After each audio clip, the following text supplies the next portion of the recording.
दोस्तों, दलीप कुमार हिंदू मुस्लिम सकाफती संगम की एक अनोखी मिसाल है, या यूं कह लें कि दलीप कुमार हिंदुस्तान के सेकुलरिज्म का सबसे कामयाब चेहरा है।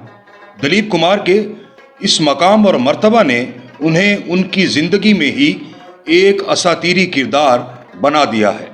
लेकिन ये बड़ी हैरानी और दुख की बात है कि दलीप कुमार इस मकाम व मर्तबा के बावजूद अपने तमाम फ़नी कैरियर में और उसके बाद भी ख़ास तरह के इल्ज़ामात की जद में रहे। उनकी हुब्बुल वतनी और देशभक्ति पर तरह तरह के सवालात खड़े किए गए। उनसे बारहा मुहिब्बे वतन होने का सर्टिफिकेट मांगा गया।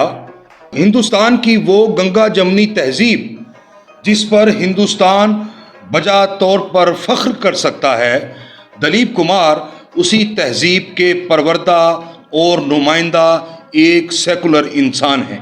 लेकिन हिंदुस्तान जो मुख्तलिफ सकाफती इकाइयों का हामिल मुल्क है, में मोहब्बत के साथ साथ नफ़रत और तासुब के भी बेशुमार रंग हैं। वही मुल्क जो यूसुफ खान को दलीप कुमार बनाकर अपनी गंगा जमनी तहजीब का सबसे नुमाया चेहरा बनाता है, उसी मुल्क में दलीप कुमार पर गद्दार और देशद्रोही होने के इल्ज़ामात भी लगाए जाते हैं। हिंदुस्तान में एक तरफ वो लोग हैं जो दलीप कुमार के दरवाजे पर अपनी अकीदत और मानता के फूल रखते हैं, दूसरी तरफ ऐसे बेकाबू हजूम हैं जो उनके घर पर पत्थर बरसाते हैं।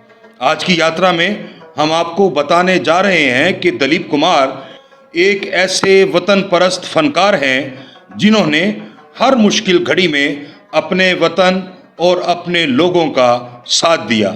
जहां कहीं मुश्किल हुई, दलीप कुमार अपने साथ मोहब्बत और एकता की ताकत लेकर सबसे आगे खड़े दिखाई दिए। कुंवर महेंद्र सिंह बेदी साहर, जो नामवर शायर और दलीप कुमार के करीबी दोस्त थे, अपनी बायोग्राफी यादों का जश्न में लिखते हैं, दलीप कुमार एक मुकम्मल इंसान है। एक मुकम्मल इंसान में जो औसाफ होने चाहिए, इनमें मौजूद है। मैं अब तक दलीप कुमार पर बहुत से मज़ामीन लिख चुका हूँ और आज तक ये फैसला नहीं कर सका कि वो बड़े अदाकार हैं या बड़े इंसान। दलीप कुमार से मिलकर रूहानी खुशी होती है। दलीप कुमार अच्छे कामों के लिए हर वक्त तैयार रहते हैं। मुल्क में कहीं कोई सान्या हो, कहत पड़े या सैलाब आए या कोई और मुसीबत नाजिल हो, सबकी निगाहें दलीप कुमार की जानिब उठती हैं और कभी मायूस नहीं लौटती। रेड क्रॉस और नेशनल डिफेंस फंड की फराहमी के सिलसिले में मैंने खुद कई बार उनकी क़यादत में जलसे और प्रोग्राम्स कराए, जहां उनकी महबूब शख्सियत की वजह से लाखों रुपए जमा हुए। मैं उन बदखाहों पर लानत भेजता हूं जो दलीप कुमार की हुब्बुल वतनी को शक की निगाह से देखते हैं। इसी तरह 1962 में जब चीन ने हिंदुस्तान पर हमला किया, तो उस वक्त दलीप कुमार अपने मुल्क के जांबाज सिपाहियों को हौसला देने के लिए 1400 फीट की बुलंदी पर गए। मोहम्मद रफ़ी भी उनके हमराह थे। यहाँ उन्होंने जवानों को हौसला देने के लिए सकाफती प्रोग्राम किए। और 1965 में जब पाक भारत जंग हुई, तो दलीप कुमार की देशभक्ति एक कदम और आगे खड़ी दिखाई दी। यहाँ तक कि उन्होंने अपने मुल्क की मोहब्बत में पाकिस्तान को ललकारने से भी गुरेज नहीं किया। उन्होंने बम्बई में की जाने वाली एक तकरीर में कहा था, 1962 में जब चीन ने हमारी सरहदों पर हमला करके दोस्ती की आड़ में हमारी पीठ पर छुरा घोंपा था, और जब हम अपने इस जख्म को भरने की कोशिश में थे, तो पाकिस्तान ने और कारी ज़रब लगाई। पाकिस्तान जिससे हमारा करीबी ताल्लुक ही नहीं बल्कि जज्बाती हद तक एक दूसरे के करीब हैं, आज हमारी दोस्ती और खैर सगाली के जज्बों को रोनता हुआ हमारे सीने पर मूंग दल रहा है। हम हिंदुस्तान के पुरअमन शहरी होने के नाते इस बात का ऐलान करते हैं कि पाकिस्तान अपनी जारहाना पेश कदमी रोके, वरना इसे जान लेना चाहिए कि अपनी आन की हिफाजत के लिए हर हिंदुस्तानी आहनी चट्टान बन जाएगा और इसे अपनी जारहियत की भारी कीमत चुकाना पड़ेगी। मैं फिल्मी दुनिया की तरफ से हुकूमत को यकीन दिलाता हूं कि पाकिस्तान के हमलों की मदाफ़ियत के लिए हर तरह की सहूलत पहुंचाने के लिए हम सभी हम वक्त तैयार हैं। 50 की दहाई में दिलीप कुमार वो पहले फिल्म स्टार थे जिन्होंने अपनी मकबूलियत को अवामी फलाह बहबूद के लिए इस्तेमाल किया। उस वक्त की हुकूमत ने भी हिंदुस्तान की तरक्की के लिए इनकी खिदमात का एतराफ़ किया और हर बार इन्हें कोई नई खिदमत भी सौंपी गई। पंडित नेहरू, जो दिलीप कुमार के ज़ाती दोस्त और परस्तार थे, उन्होंने दिलीप कुमार को वेल्थ ऑफ इंडिया करार दिया था। दिलीप कुमार की सियासी नज़रियाती वाबस्तगी को देखा जाए तो उनके ख़ानदान का ताल्लुक शुरू से ही कांग्रेस से रहा है। पूना में 6 माह क़याम के दौरान दिलीप कुमार अपने कौम परस्ताना रुझानात की वजह से गिरफ्तार भी हुए और इन्हें बड़ौदा जेल में गांधी जी और मौलाना अबुल कलाम आज़ाद के साथ कैद होने का एजाज़ भी हासिल हुआ। नज़रियाती तौर पर कांग्रेस से वाबस्ता दिलीप कुमार पंडित नेहरू को अपना आइडियल करार देते थे। एक सेकुलर माइंड अदाकार होने की वजह से कांग्रेस की आइडियालॉजी ने दिलीप कुमार को सियासी तौर पर मुतहर्रिक भी रखा।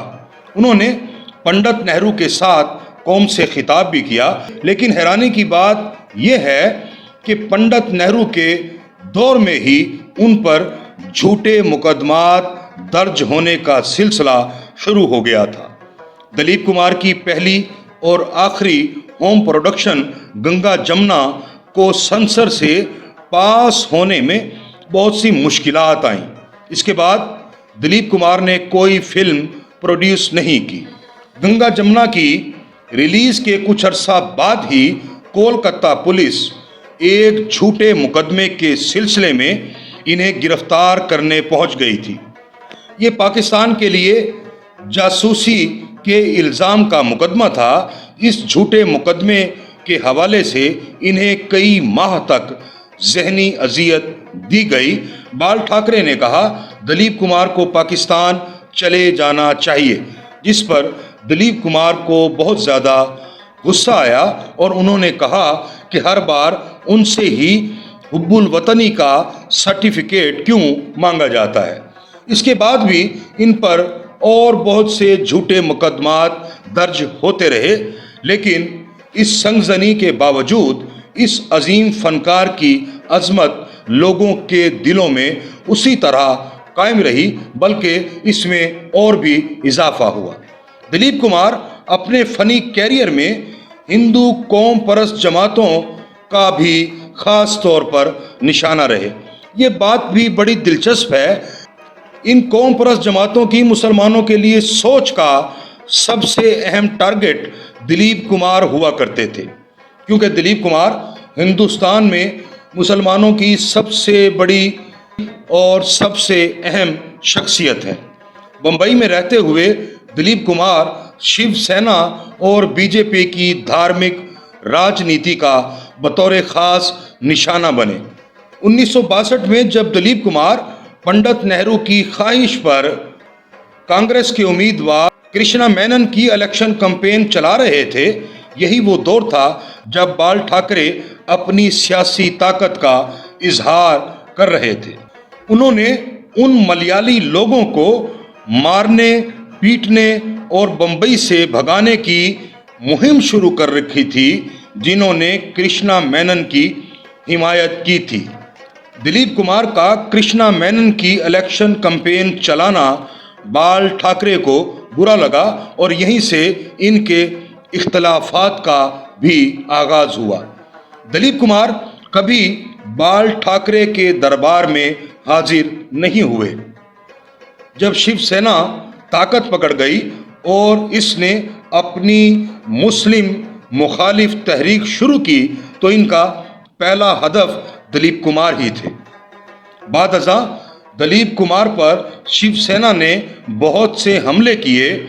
بمبئی کے فسادات کے وقت جب دلیپ کمار نے فسادات سے متاثرہ لوگوں کی مدد کرنا چاہی تو شیو سینا کو یہ بھی برا لگا، یہاں تک کہ شیو سینا کے ایک ایم پی نے پارلیمنٹ میں کھڑے ہو کر دلیپ کمار کو غدار وطن کہہ کر مخاطب کیا۔ اسی طرح کارگل کی لڑائی کے وقت بال ٹھاکرے کی شیو سینا نے دلیپ کمار کے خلاف ایک طوفان بدتمیزی برپا کر دیا تھا۔ ان سے مطالبہ کیا گیا کہ وہ پاکستان کی طرف سے دیا جانے والا نشان امتیاز واپس کر دیں یا پاکستان چلے جائیں۔ ان دنوں دلیپ کمار کو دھمکیاں اور گالیاں تک دی گئیں۔ انہیں بمبئی میں اتنا تنگ کیا گیا کہ وہ بھاگ کر دہلی آ گئے اور اس وقت کے وزیر اعظم اٹل بہاری واجپئی سے رائے لی کہ ایوارڈ واپس کر دیں یا نہ کریں۔ یہ وہ صورتحال ہے جو آج کے بھارت میں اور بھی بھیانک صورت اختیار کر چکی ہے۔ دلیپ کمار کے بارے میں متعصب لوگوں نے جو بھی باتیں پھیلائیں وہ سب غلط ثابت ہوئیں۔ بڑے سے بڑے الزام کا طوفان ان کے عزم کو شکست نہیں دے سکا۔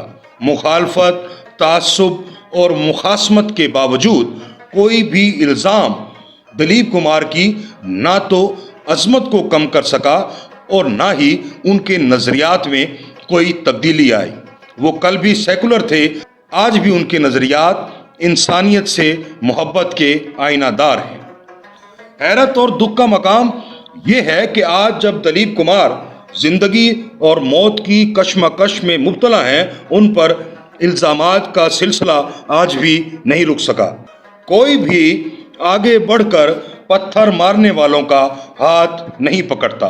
ایسے میں دلیپ کمار کے پسندیدہ شاعر احمد ندیم قاسمی کا یہ شعر یاد آتا ہے کہ عمر بھر سنگ زنی کرتے رہے اہل وطن، عمر بھر سنگ زنی کرتے رہے اہل وطن، یہ الگ بات کہ دفنائیں گے اعزاز کے ساتھ، یہ الگ بات کہ دفنائیں گے اعزاز کے ساتھ۔ دوستو، آپ کو ہماری یہ یاترا پسند آئے تو اپنے دوستوں سے بھی شیئر کیجیے اور ہمارا چینل بھی ضرور سبسکرائب کیجیے۔